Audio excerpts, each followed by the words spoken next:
Hey there everyone, Livefire has been out for a few days, so I wanted to go over my first impressions of some of the major changes that we've seen. Hopefully this will be a short one. Right off the bat, let's hit on Livefire. I find the mode to be fun and engaging, and the meta of fast flag grabs versus a slower playstyle of not grabbing it until the last moment is interesting to watch develop. Stacks and meadows are a breath of fresh air, and I'm enjoying the very small map style that we're seeing. Stacks reminds me of Halo 3's Foundry. It looks just like a map that you'd see people make in Forge mode. While I don't think that there's any chance we'd ever get a Forge mode in Titanfall, it's certainly a pipe dream of mine. Some other people have claimed that they see this map as a Costco warehouse, which honestly I can't blame them for at all. Meadows is a little bit more interesting to me right now. It's a little more reliant on positioning and making intelligent advances through the map instead of blasting all over the place as fast as possible like in Stacks. Not that I dislike what the map brings to the table, I'm just enjoying my time on Meadows a little bit more. Not everything is sunshine and rainbows here though. Respawn has at this point omitted Livefire from private matches, removing any and all possibility of a competitive scene playing the mode at a high level and really developing the meta. This follows a trend of what a lot of players feel to be anti-competitive decisions made by Respawn that greatly sours the game mode both for me and some other players as well. There's also a severe lack of explanation of what the flag does and what the objective is other than killing people on the enemy team. Explaining it outside the game in patch notes and even in flavor text in-game is proving to be insufficient. Now, this part is directed at Respawn. People just load up your game and hit play, guys. They don't bother with anything else. You've got to shove this info into their face to get them to actually have the info stick. A 10-second video that plays with some narration saying, "Welcome to Livefire, pilots only, no respawns and small maps only, there's 2 ways to score. Eliminate the enemy team or control the neutral flag at the end of each round, whatever, easy." Like, it takes no time at all to record something like that and put that into the game, make it required content for the player to view, so that way it will hopefully force them to understand what's going on, and if they ignore that and miss that, then it's their own fault and it's no longer on Respawn, I think. I mean, maybe I'm mischaracterizing it, but that's how I see things. Moving on from just Livefire, we've got the addition of Mixtape Matchmaking. In Mixtape Matchmaking, the old mixtape playlist has been completely removed. Now, you're simply choosing whatever game modes you're willing to participate in, and then click Play. Mixtape Matchmaking has revitalized every single playlist still available on PC, and I'm sure it's doing wonders for the console scene as well. This was the change that Titanfall 2 needed more than anything else, and if Respawn continues iterating on and improving it, we've got some good times ahead. Last Titan Standing is probably seeing the biggest resurgence of players since Mixtape Matchmaking, so let's go ahead and talk about Titan Balance as my awesome segue.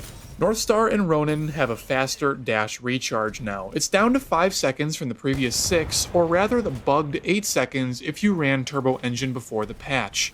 I personally feel even less need than ever to run Turbo Engine, but that Titan kit is better than ever for the 2 Strider class Titans, so I don't blame anyone for wanting to run it.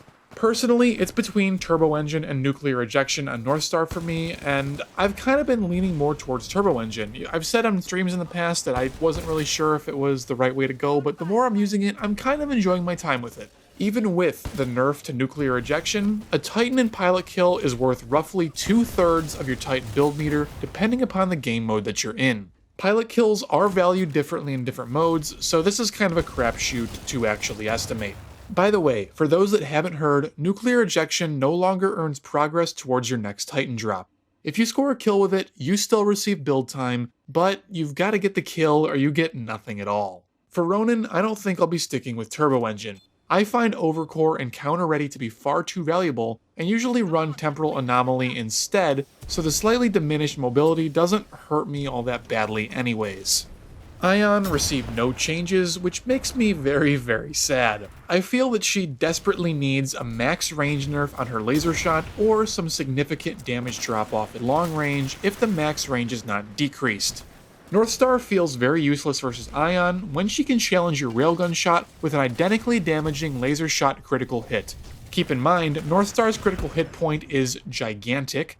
Ion's laser shot has no travel time, she has more overall health, she has a better core, and much more going for her in this matchup. Ion has so much going for her that I really don't understand how I can possibly play as Northstar against a smart Ion in most game modes right now. Ion is still secret top tier, and not enough people realize how oppressive Laser Shot really is, and I pray that Respawn will give this ability a serious look for future balance patches. Ion isn't a Titan. Laser Shot is the Titan, and everything else is just icing on top of the cake for Laser Shot. Tone received several nerfs in this patch, which managed to do absolutely nothing to bring down her power level in any kind of practical sense. The 40mm cannon's bolt hit size was reduced from 4.0 to 3.5. Now, I'll be honest, I don't know what this value translates to, but if it's a linear thing, then a 12.5% reduction to projectile size sounds like a pretty weak nerf. I didn't feel like it was any more difficult than before to score direct hits on airborne pilots. I would like to see this projectile size brought down by a significant amount in a future patch. However, a step in the right direction is good, so praise be to Respawn for actually making this change at all. I didn't think that they'd actually do it. That's impressive in and of its own right. Supposedly, Burst Loader is better now. Honestly, I don't see a point in using it when you can run the Great Wall of China as your Titan kit, but maybe somebody out there will find it useful. It was horrible before, so any buff to that was pretty welcome in my book. I've tried it out for a few games, and frankly, it still feels terrible, so I recommend that nobody ever selects it. Salvo Core received a decent damage nerf, which I'm very happy with.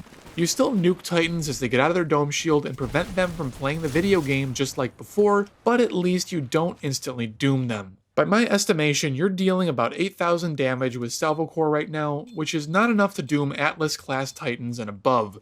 Salvo Core is much more reasonable now because of this, which I am very happy about. Legion received no changes and didn't need any. This is fine.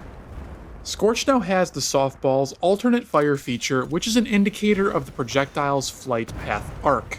Neat. I'm not the biggest fan, but I'll learn to like it in time. This was a fine change. I'm not opposed to it. Overall, Titans were changed very positively in this patch. The metagame should feel a lot healthier because of this. Thank you, Respawn, you've done a great job here. Let's talk about the pilot weapons now. The R97 didn't get a nerf, which is really weird to me. I think it's a little strong right now, but hey, so are the car and the alternator, so maybe it's alright, I don't know. The Hemlock did end up getting a nerf. Eyeballing it, it seemed to be doing 33 damage at point blank now, putting it at 99 for a full burst. You need one of these 3 shots to be a headshot in order to get a kill on a full health target. This is a change that console players everywhere were asking for, so I'm happy that they got what they wanted. Next up, we've got the Devotion, which was supposedly nerfed. Respawn claims to have increased the first shot recoil in order to limit tap firing the Devotion, but this is literally something that makes zero difference in how the gun handles. It feels exactly the same, and it's quite honestly still the same overpowered piece of crap that it was before. This gun needs to have worse recoil than the Spitfire, as well as worse hipfire. It's currently better than the Spitfire in both of these roles, while simultaneously doing more damage per shot at all ranges. It's currently better than the Spitfire in both of these roles, while simultaneously doing a lot more damage per shot at many ranges. The wind-up period on this weapon is still not enough of a limiting factor to prevent it from ruling the game in public lobbies.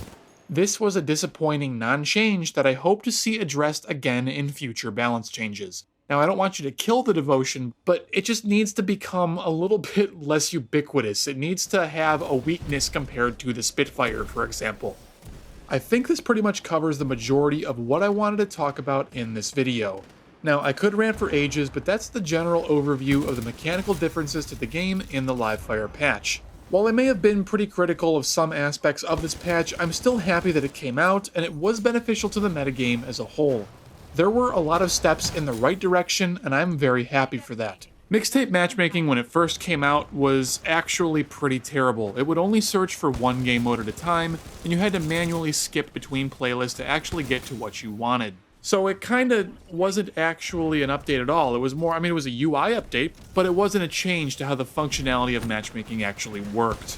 Respawn turned this around within 24 hours, releasing an update that allowed Mixtape Matchmaking to search for multiple playlists at the same time, allowing you to search for whatever you wanted and to get into a game as quickly as humanly possible. And for that, we are very, very thankful. Thanks for watching everyone, and I hope that you're having as much fun in the new live fire mode as I am. I'll see you in the next one, pilots. Take care.